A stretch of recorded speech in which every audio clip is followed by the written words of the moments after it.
이제 해외주식 해야지. 돈도 안 들어오고 더 힘든데 라고 했던 것이 1분기라면 2분기 때는 그게 조금 풀릴 수 있을 것 같습니다. 그러면 언제 우리가 들어갈 타이밍이냐면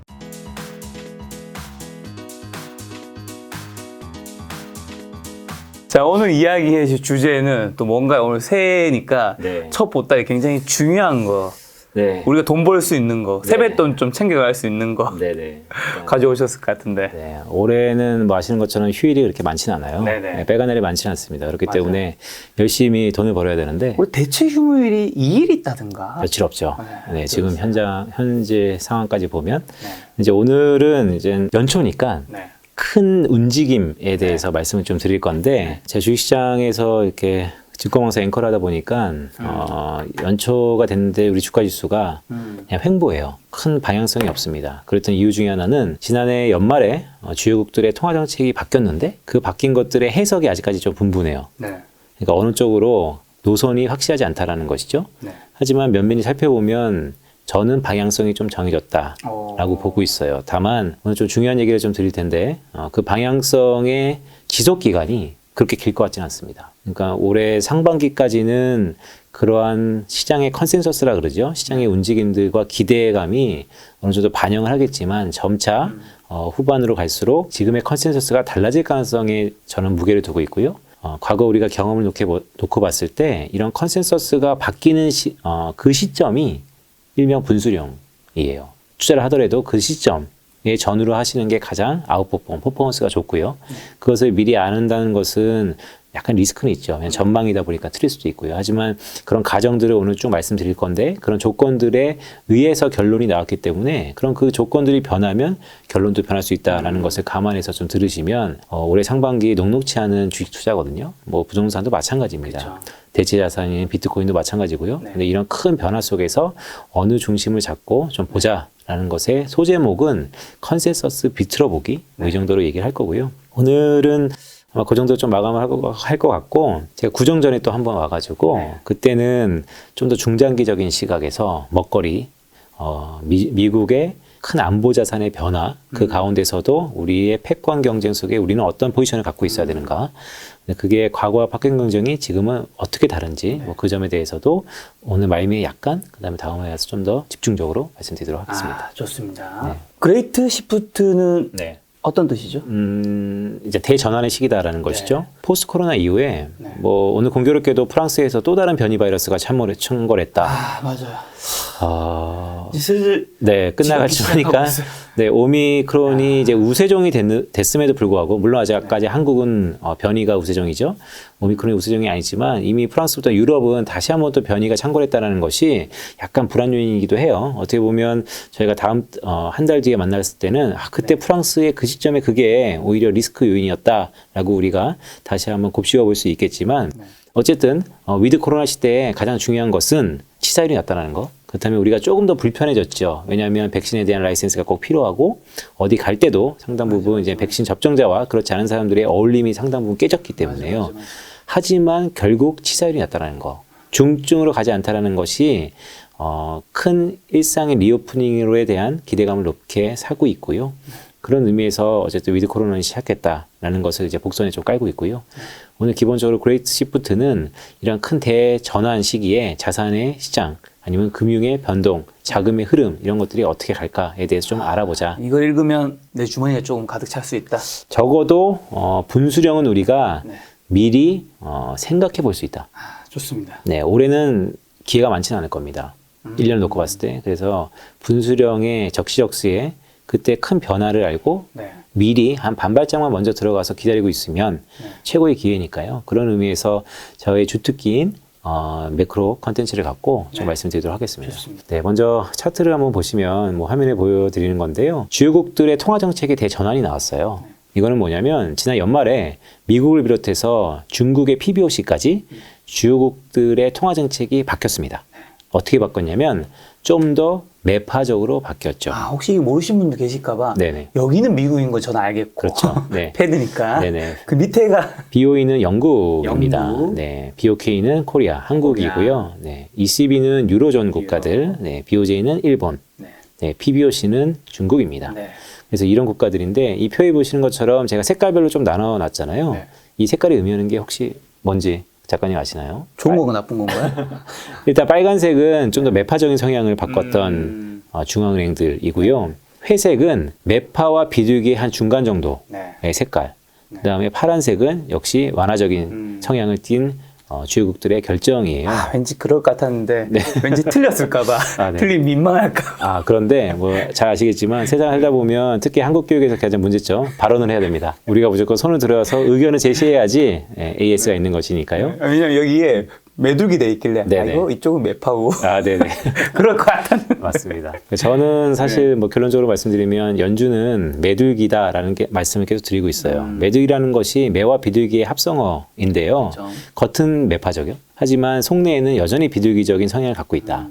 지금 미국의 경제 상황을 네. 전혀 고려하지 않고 인플레이션 압력 때문에 당장 매파로 급작스럽게 가는 흐름은 없다라는 말씀을 계속해서 드리는 거고 공교롭게 이게 아마 방송 될 시점이면 목요일 날 새벽에 12월 FOMC 의사록이 발표됩니다.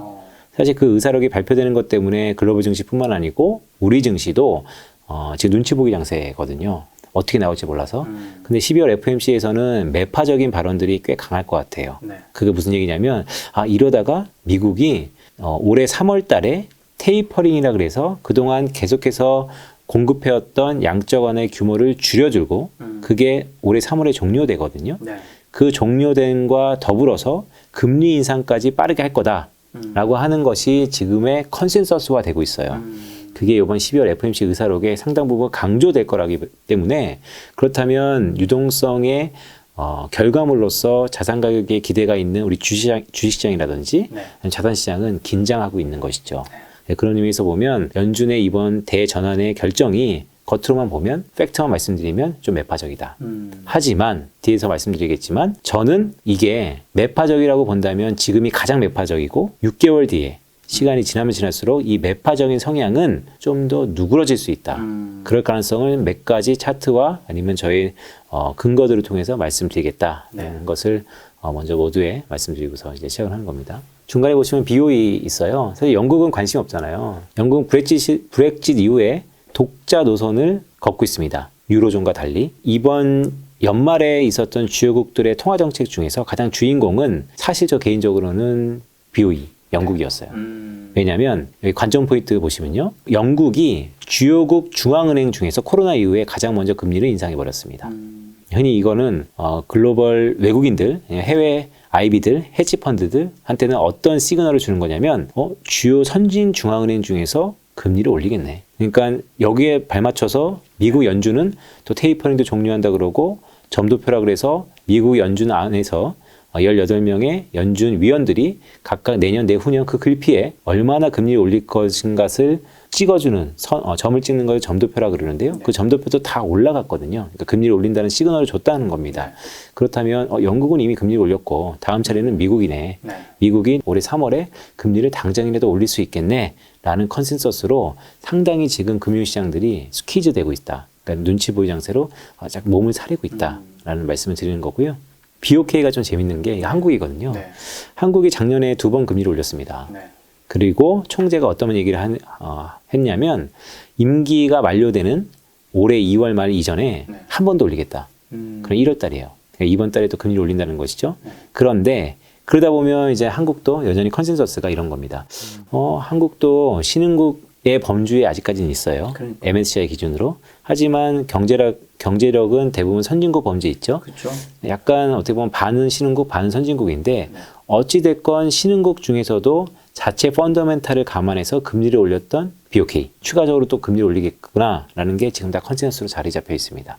근데 이 역시도 말씀드리면 저는 올해 한국은행이 많아야 2번? 그러니까 작년 벌써 2번 올렸기 때문에 올해 잘못하다가는 3-4번 올리겠지라는 컨센서스는 좀 과하다. 공교롭게 오늘 아까 전에 좀 더 뉴스플로를 보니까 사실 추가 경정 예산, 그러니까 추경에 대한 기대감이 있었어요. 이번 정부가 레임덕 가기 바로 직전 이 순간에 좀 더 코로나 때문에 돈을 풀어서 자영업자들이라든지 아니면 민간 쪽에 유동성을 공급하겠다라는 컨센서스가 있었는데 오늘 공식적으로 발표가 났죠. 오기 전에 한 15분 전에 기사입니다. 뭐라고 나왔나요? 추경 없다. 아 진짜? 네, 추경은 아직까지는 고려사항이 아니다.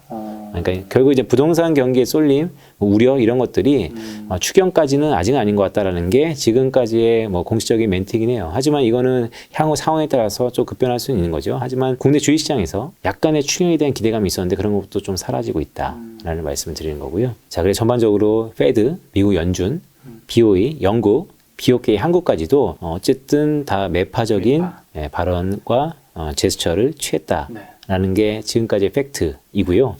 ECB하고 BOJ는 좀 재밌는 게 제가 이제 회색 지역이라고 말씀드렸던 게 이 관전 포인트를 보시면 돼요. ECB가 연준의 QE가 있다면 먼저 양쪽 하나 보시죠. ECB는 PEPP라는 게 있어요. 이게 뭐냐면 팬데믹 기간 동안에 특별히 너무 어려워졌으니까 양적 완화를 좀 더 하겠다. 그게 긴급 대출 프로그램이에요. PEPP인데 그게 이번에 이제 중단됩니다. 그러니까 이제 유럽도 아직까지 경제가 불안하지만 미국과 더불어서 더 이상 긴급하게 더 돈을 쓴 것은 끝내겠다. 그러니까 상당히 이거는 매파적인 거예요. 그런데 곧이어서 어떤 게 있었냐면 유럽은 이 코로나 사태를 맞기 바로 직전까지도 옛날 2012년 남유럽 위기, 당시 피그스 위기가 계속해서 유럽 경제를 갉아먹고 있었어요. 더 이상 유럽 국채를 사줄 사람이 유럽 중앙은행 아니면 없었습니다. 그게 흔히 우리가 APP라 그래서 유럽 중앙은행이 미국 QE처럼 양적 완화를 계속해서 해오던 게 있어요. 그러니까 해오던 거 안에서 코로나 때문에 더 덮은 거거든요. PPP로. 이 PPP는 없어졌지만 기존에 이 해왔던 거 있잖아요. 이거의 규모를 오히려 늘렸습니다.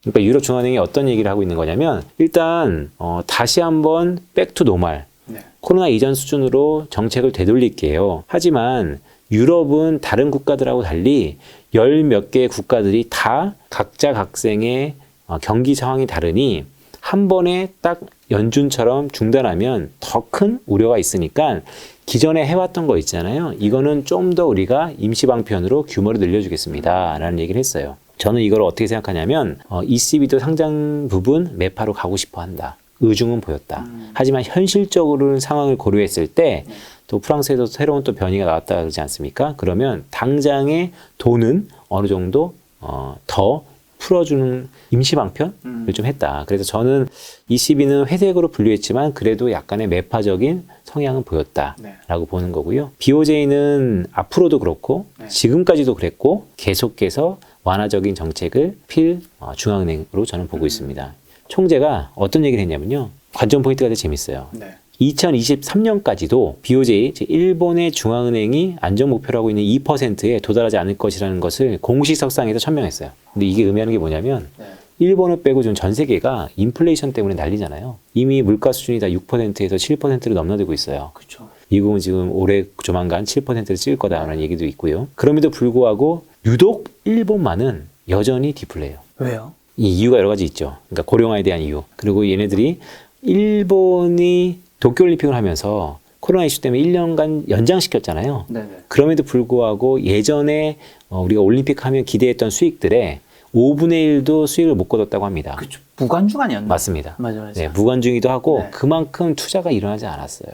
결국 돈을 풀어봤자 돈이 돌지 않고 있는 게 일본의 모습입니다. 그런 의미 때문에 공식 석상에서 BOJ 총재가 얘기를 했다는 거죠. 그 말은 건 뭐냐면 적어도 2023년까지는 금리를 올리지 않겠다. 그러니까 초완화적인 모습을 계속해서 하겠다. 오히려 일본은 디플레이션에 대한 우려가 좀 있을 것이다. 사실 김작가 TV는 국내 주식 투자들도 많이 보지만 조만간 이제 서학개미의 레벨 2로서 글로벌 투자를 하시는 분들도 많이 이제 보기 시작한 것 같아요. 그런 분들은 사실 해외 IB들이 일본을 되게 주목하고 있다.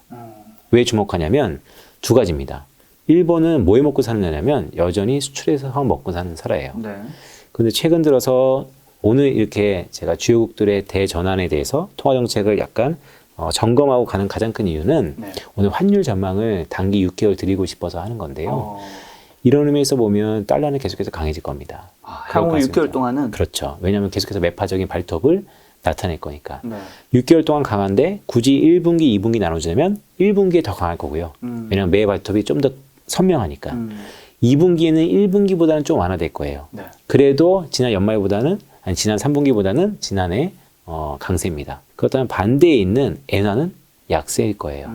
더구나 이 BOJ는 적어도 2023년까지 올해가 아닙니다. 내년 말까지도 동결을 하겠다라고 하면 벌써 엔화가 달러 대비 115엔을 넘고 있어요. 수출이 잘 될 수 있는 의미 첫째 있고요. 두 번째는 다른 국가 모두 테이퍼링 긴축을 통해서 유동성을 흡수하고 있는데 유독 일본만이 다시 한번 유동성을 풀고 있다. 그렇다면 자산 가격에 대해서 기대감이 있다.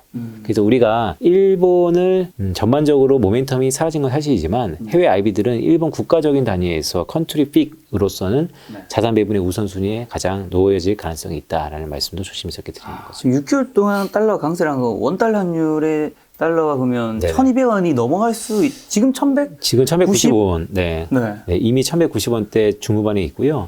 그런데 여기서 이제 잘 재밌는 게 달러는 강세면 말씀드렸던 것처럼 원화는 약세의 가능성이 높아요. 그렇죠. 그런데 지금 BOK가 어땠죠? 추가적으로 금리를 인상할 거다는 컨센서스가 잘 잡고 있어요. 그렇죠.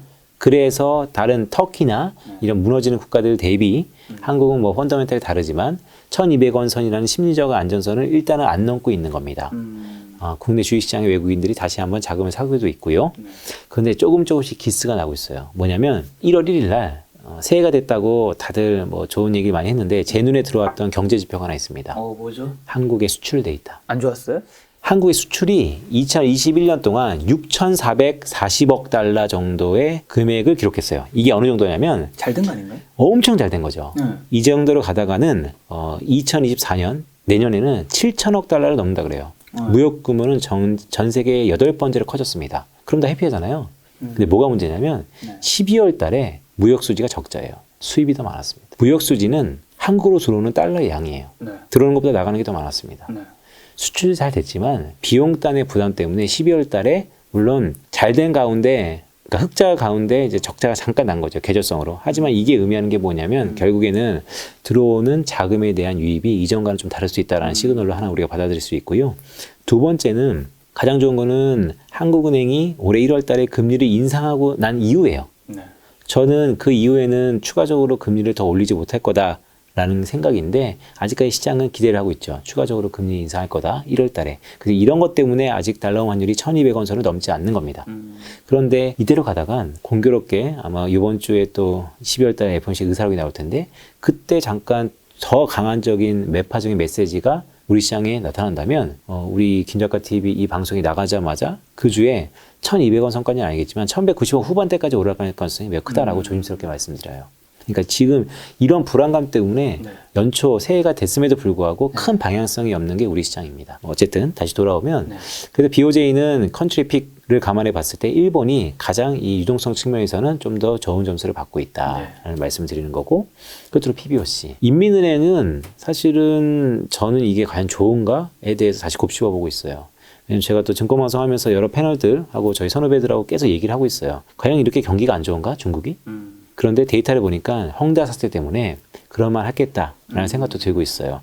그런데 제가 지난번에 김작가 TV에 나와서 이런 말씀 드렸어요. 지금의 인플레이션 압력의 근원이 뭐 여러 가지가 있죠. 그린플레이션, 공급 차질. 하지만 또 하나 중에 하나는 중국의 생산자 물가가 너무 높다. 그러니까 중국발 인플레이션에 대한 우려. 아직까지 전 세계에서 중국의 제품을 안 쓰는 곳이 없거든요. 없죠. 그렇다면 중국의 생산자 물가가 높다는 것은 그만큼 비싼 가격으로 전 세계에 스프레드 아웃 된다는 것입니다. 자, 이런 부담 속에서 물가를 올리는 것은 뭐 원자재 가격이라든지 아니면 공급 쪽에 차지하는지 여러 가지 부분이 있지만 그 원인 중에 하나가 유동성이 많이 풀렸기 때문이거든요. 그런데 이번에 PBOC, 즉 중국의 인민은행이 어떤 조치를 취했냐면 지준율을 50bp 인하했고요. 더 나아가서 기준금리격인 LPR, 이 시중의 평균금리인데 이걸 또 인하해버렸어요. 이 말은 다시 유동성을 풀겠다는 겁니다. 그래서 저는 이게 긍정적인 부분은 이렇게 유동성이 풀면 헝다 사태에 대한 자금에 대한 압박이 일부 모면할 수 있죠. 그리고 과거 통계를 보면 인민은행, 즉 중국의 M2 지표, 유동성 지표랑 경기 지표랑 선행성을 갖고 있어요. 그래서 이러면 경기가 좋아질 겁니다라는 기대감도 있지만 저는 오히려 더 불안한 거. 지금의 이 모든 오늘 이렇게 그레이트 시프트 아니면 주요계 대셔나 매파적인 이런 근저에는 결국 인플레이션이 있거든요. 그럼 그 인플레이션의 원인 중에 하나가 결국 중국발 인플레이션이었다라는 의미에서 보면 혹시 우리가 소탄대실하는 거 아닌가? 이런 우려감이 상당 부분 있어요. 더 나아가서 올해 공교롭게 2월 달에 베이징 올림픽 있지 않습니까? 오늘 말미에는 중국이 과연 이 올림픽을 어떻게 생각하고 있는지에 대해서 제가 잠깐 말씀드릴 건데 결국 올림픽이라는 특수한 상황 때문에 지금의 이 헝다 사태는 시간이 지나면 자연스럽게 중국 내부에서 해결할 수 있는 것을 조기에 해결하기 위해서 오히려 이렇게 유동성을 푸는 게 결국 나중에 큰 부작용을 일어나지 않을까? 이런 우려감도 있으면서 보고 있습니다. 더 나아가서 어떤 일이 벌어지고 있냐면 컨센서스가 중요한데요. 네. 지금 글로벌 IB들이 중국의 PBOC가 이번에 5bp밖에 인하 안 했단 말이죠. 네. 보통 인하는 10bp씩 하는데 다음번에 더 할 거다. 추가적으로 더 인하할 거다. 한 번 더. 그렇죠. 그러다 그게 의미하는 건 뭐냐면 더 불 붙는데 혹시 기름을 껴있는 게 아닌가. 그런 우려감도 상당히 있는 부분이에요. 그래서 오늘 서두에 좀 이렇게 장하게 말씀드렸는데 전반적으로 각 국가마다 넣어진 상황이 다르다. 하지만 뭔가 이전하고 달리 주요국들의 큰 통화 정책이 이전하고 다른 모습을 보이고 있는 것이 좀 더 명확해졌다. 그래서 이 명확해졌기 때문에 지금부터 금융시장은 이 명확한 게 좀 더 속도감을 낼 거고 그게 추세적으로 뻗어날 거야 라고 다들 대응을 할 텐데 어떤 국가, 특히 글로벌 자산 가격을 결정하는 미국과 중국은 이 컨센서스가 또 바뀔 것 같다. 이것은 인플레이션의 상방 위험이라고 제가 타이틀을 갖고 왔는데요. 네. 이 차트는 이런 겁니다. 그러니까 일반 분들은 잘 못 보실 수 있는 차트인데 제가 예전에 그 증권회사에 있었을 때는 자주 봤던 차트예요. 그러니까 흔히 우리가 인플레이션 그러면 물가 지표를 많이 보여드리죠. 뭐 CPI나 PC. 네. 근데 이거는 인플레이션의 경제 지표이긴 한데 CT그룹에서 인플레이션 서프라이즈 인덱스라는 것을 발표해요. 그게 바이 데피니션 뭐냐면 우리가 어떤 경제 지표가 발표하기 전에 기대치가 있잖아요. 네네. 전망치. 네. 그러니까 예를 들어서 12월 달 물가 지표가 발표되기 전에 김 작가님이나 저나 이제 전망을 하는 겁니다. 예를 들어서 한 5% 오를 것 같은데 근데 실제 발표되는 게 4%면 제 기대치가 더 높았다는 거죠. 그러면 이 지표는 내려가고요. 네. 그런데 우리가 5% 정도로 예상했는데 6% 나왔다, 10% 나왔다 그러면 이 지수는 올라갑니다. 그래서 실제 이 인플레이션 서프라이즈 인덱스 지수가 글로벌리 미국, 중국, 영국, 유로존, 일본 앞에 모든 국가들의 대전환을 이끌었던 가장 백본에 있다. 그러니까 물가가 올랐던 거는 많은 차트를 보셨으니까 근데 이 차트는 그 물가의 기대치보다도 더 올랐다. 그래서 계속해서 상방 위험이 높아지고 있다. 네. 그러니까 미국도 오히려 선진국 중앙은행 중에서 영국도 처음으로 금리 인상까지 단행한 것이다. 이렇게 보고 있는 거죠. 이게 이제 기본적인 공통 분모들. 일본이 제일 낫네요. 그러니까 일본은 여전히 이 디플레이션에 대한 우려가 아직까지 있다라는 것이고요. 최근에 보면 중국도 이렇게 좀 높아지고 있고요. 글로벌이 다 이렇게 높아지고 있다라는 말씀을 좀 드립니다. 이 다음 페이지 보시면요. 그럼 이제 각 국가들마다 하나씩 보려고요. 앞에 말씀드렸던 자 인플레이션이 기대치보다 더 높아지는 건 오케이. 그러니까 전부 다 변했겠구나.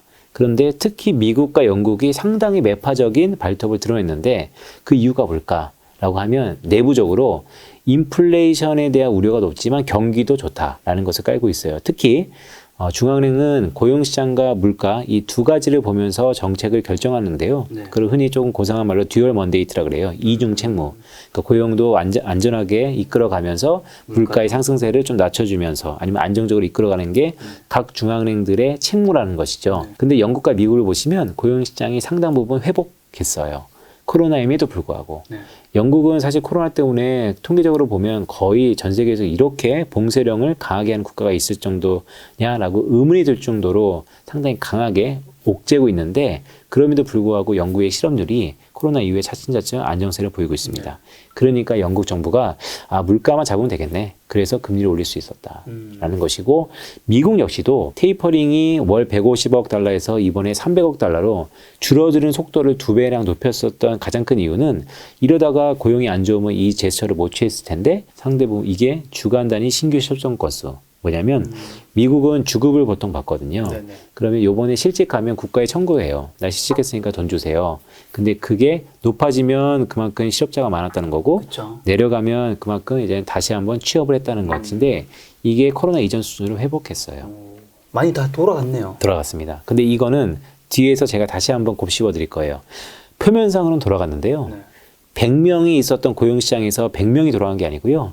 50명은 다 이탈해 버렸어요. 어디로? 그게 이제 블랭크라 그러는데 그 지표가 이제 경제활동 참가율이라는 거죠. 그러니까 경제활동을 하겠다라고 손든 사람이 절반밖에 없습니다. 그러니까 많이 이만큼 청구 건수가 낮아진 것도 있다. 그런데 이번 12월 달 FOMC에서 제가 간간히 좀 말씀드리는 건데 되게 중요한 포인트 중에 우리가 주목해야 되는 포인트 중에 하나가 뭐냐면 12월 FOMC에서 연준이 고용시장을 포괄적으로 보기 시작했어요. 공식적으로. 예전에는 실업률 하나만 봤습니다. 근데 지금 실업률이 4% 초반이거든요. 조만간 6개월 뒤에는 3%대로 내려갈 수도 있어요. 그렇다면 이 실업률을 앞에 말씀드렸던 것처럼 고지고대로 표면적으로만 볼 것이냐.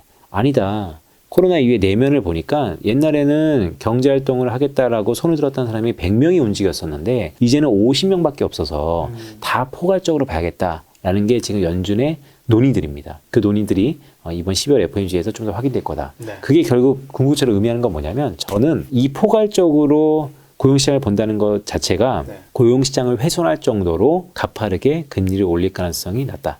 없다라고 말씀을 드리는 것이죠. 그래서 이런 것들의 힌트들이 아마 이번 주 목요일 날 새벽에 우리가 확인이 될 거고 금융시장은 그러면 이런 걸 확인하기 전까지 어느 방향성을 내기는 힘들다. 네, 유럽은 이렇습니다. 유럽은 앞에 말씀드렸던 것처럼 제가 이런 말씀 드렸어요. 유럽은 이번에 APP라고 네네. PPP라고 팬데믹 이후에 잠깐 들어가 보죠. 네, 팬데믹 이후에 미국처럼 왜냐하면 유럽 사회에서 코로나가 워낙 터지다 보니까 그러니까. 유럽은 또 여행으로 대부분 국가들이 먹고 살잖아요. 맞아. 그러니까 이게 락다운 들어가고 그래서 다들 죽을 것 같으니까 자영업자들한테 돈을 훨씬 더 많이 줬단 말이죠. 자영업자를 떠나서 국가 단위로도 많이 줬고 그런데 이제는 인플레이션 압력 때문에 이번에 중단하기로 했다. 그럼에도 불구하고 APP라는 걸 좀 더 넓혔다. 왜 이런 조사모사의 격을 했느냐? 결국 차트에 보시는 것처럼 유로존은 국가별로 성장의 차별화가 있다. 만약에 네덜란드나 벨기에나 오스트리아처럼 다 좋았다면 APP의 추가적인 규모 확대는 없었을 겁니다. 네, 근데 유럽을 이끌고 있는 독일, 프랑스, 남유럽의 중심인 스페인, 이게 결국 유럽의 빅3거든요. 이 국가들이 전부 다 아직까지 뒷걸음치고 있어서 이런 국가들을 보면 아직까지는 기존에 해왔던 유동성은 계속해서 공급하고 우리 일시적으로 불안 요인이 있을 수 있으니 그 부분들은 좀 더 캐치업하겠다. 다만 한시적으로 한 6개월 정도만 이런 조치가 있었다는 것이죠. 그래서 유로존은 앞으로부터 이 성장이 이게 이제 3분기 기준이거든요. 조만간 4분기께 나와요. 네. 만약에 4분기에 정반대로 될 수도 있습니다. 이제는 전부 다 캐치업했다. 네. 이러면 유럽의 컨센서스가 바뀔 겁니다. 좀 더 매파적으로. 그걸 돈 우리가 푸는 게 빠지겠죠. 그렇죠. 왜냐하면 다 회복하는 거니까. 그래서 이런 변화에 따라서 우리가 대비를 해야 된다. 근데 지금까지는 최근에 나왔던 데이터를 보면 이렇다라는 말씀을 드리는 것이죠. BOK는 뺐어요. BOJ는 뺐고. 왜냐하면 한국은 모두에 말씀드렸던 것처럼 현재 상황인 거고 BOJ는 워낙 디플레니까 중국은 이 헝다 사태 여파가 실제 데이터로 확인할 수 있어요. 이 데이터가 중국의 주택 가격의 전월 대비 증가율입니다. 근데 이 보시면 2015년 4월 이후에 계속해서 플러스. 그러니까 중국도 부동산 가격이 엄청나게 오르는 거죠. 중국도 부동산 비싼가요? 그렇죠. 중국도 왜냐하면 이 헝다 사태 이런 것들이 중국의 헝다급이 에버그란데 그래서 부동산 개발 시행이거든요. 왜 이렇게 잘 됐을까라고 보면 그만큼 니즈와 수요가 있었다는 것이죠. 그래서 중국도 부동산 가격이 한국하고 똑같아요. 상당 부분 초이노믹스 이후에 한국도 계속해서 올랐지 않습니까? 그래서 전월 대비 이렇게까지 올랐는데 최근 들어서 약 한 80개월 만에 중국이 드디어 전월 대비 마이너스를 찍고 있습니다. 한국은 아직까지 마이너스는 아니죠. 근데 같이 그려보시면 중국의 주택가격과 한국의 주택가격의 콜레이션이 워낙 강해요. 그래서 한국은 물론 KB 인덱스 지수 자체, 국토해양부에서 나오는 실거래가 자체가 약간의 전후 절삭하고 평균 미디언 값을 주로 다루기 때문에 이만큼 마이너스가 낼지는 잘 모르겠지만 그럼에도 불구하고 여전히 상승세는 좀 둔화되고 있는 게 한국도 그렇고 중국은 오히려 마이너스까지 갔다. 그렇기 때문에 중국의 인민은행인 PBOC가 이번에 금리를 낮추는 초유의 제스처를 취한 거다. 네, 그래서 앞에 말씀드렸던 소결론은 그렇기 때문에 우리는 오케이, 지금까지 다 됐다. 앞에 이렇게 중앙은행이 다 이렇게 바뀌었고 이런 각자의 원인이 있어서 이렇게 바뀐 거구나. 자, 그렇다면 우리는 어떤 결론을 가져가야 될까? 결국 가격 변수가 바뀔 텐데 가장 중요한 가격 변수예요. 특히 연초의 환율은 중요해요. 연초의 환율을 베이스로 연말까지의 전망을 하기 때문에 외국인 자금이 들어올지 안 들어올지가 다 여기서 결부되는 것이거든요. 그렇다면 제가 봤을 때는 달러는 여기 보시면 검은색이 달러거든요.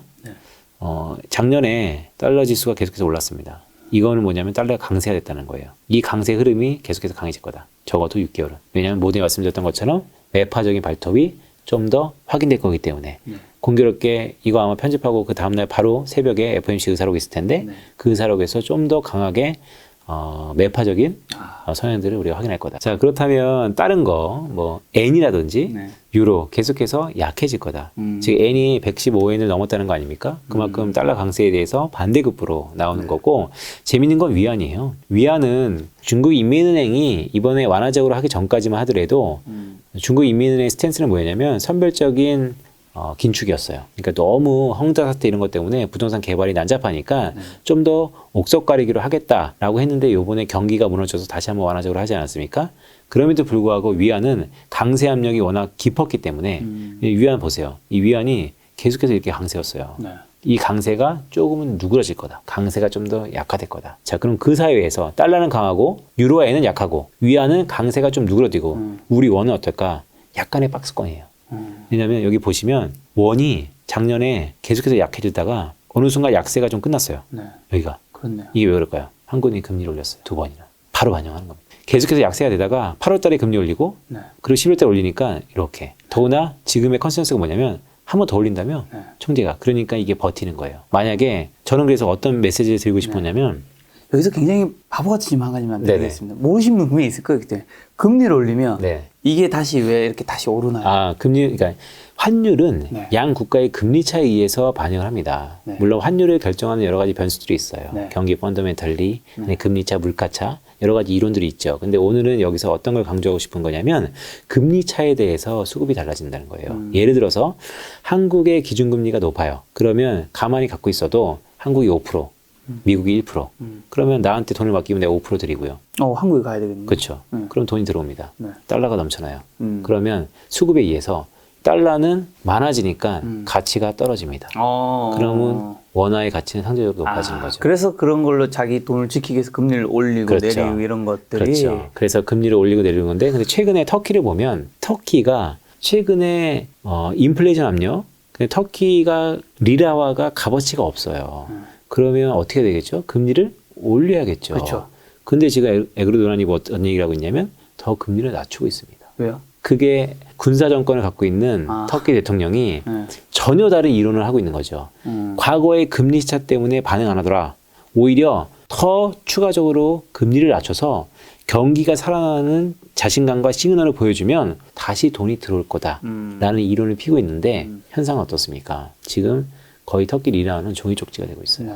그런 것처럼 한국도 만약에 8월 달과 11월 달 두 번 금리 인상을 떠나서 앞으로 추가적으로 더 금리 인상할 거라는 기대감이 있기 때문에 저는 횡보라고 말씀드리는 건데 여기서 약간 달라질 수 있어요. 왜냐하면 1월 달 이후에는 좀 고민이 섞일 겁니다.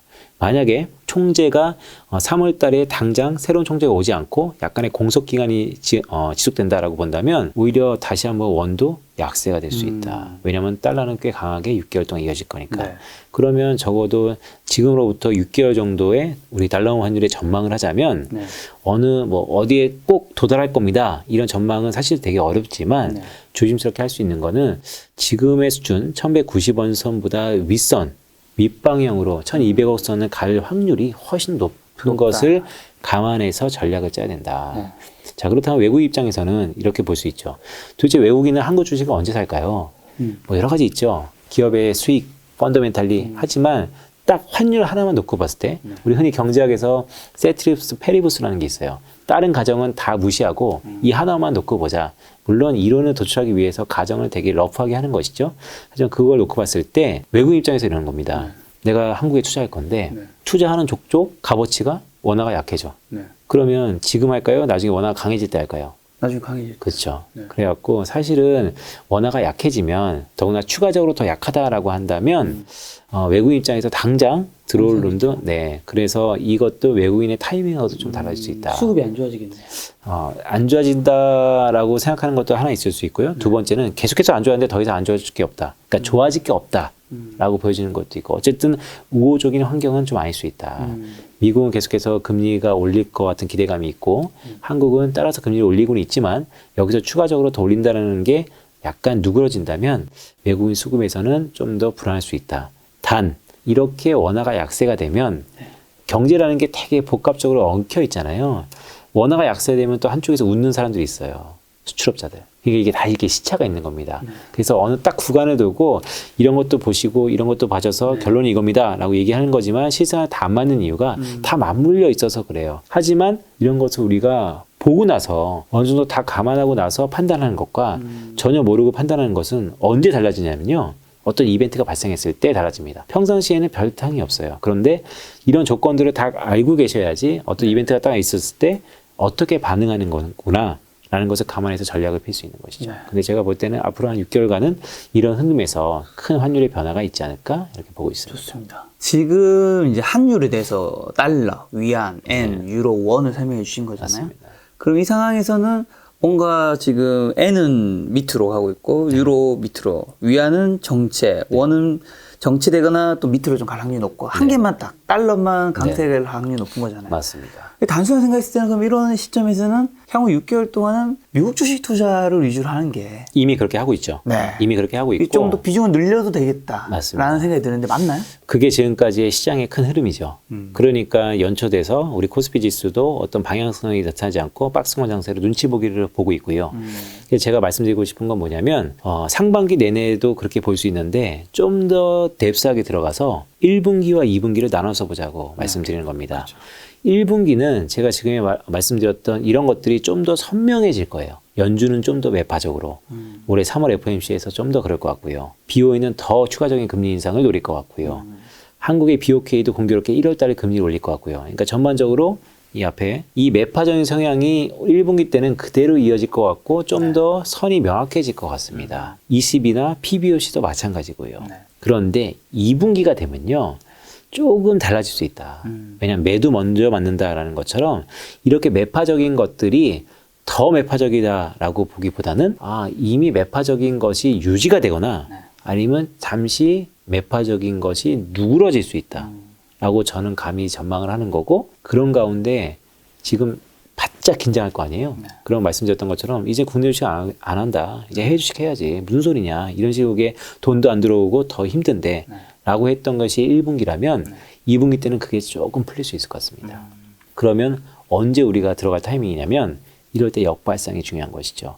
1분기는 1월, 2월, 3월로 우리가 노력해 봤을 때 적어도 구정이 끝나고 2월에서 3월 초봄이 되는 그 시점부터는 살짝 기대감이 있지 않을까요? 왜냐하면 1분기 때 매도 먼저 받았기 때문에 2분기 때는 아직까지는 산얼음판이지만 그래도 훨씬 더 누그러질 겁니다. 그러면 먼저 타이밍을 좀 말씀드리자면 구정 전후로 해서 조금씩 매집하다가 2분기 때 좀 완화 적용이 됐을 때 아마 자산 가격이 많이 좋아질 것 같으니 그때 수익을 향유하시죠 라는 말씀을 드리는 것이죠.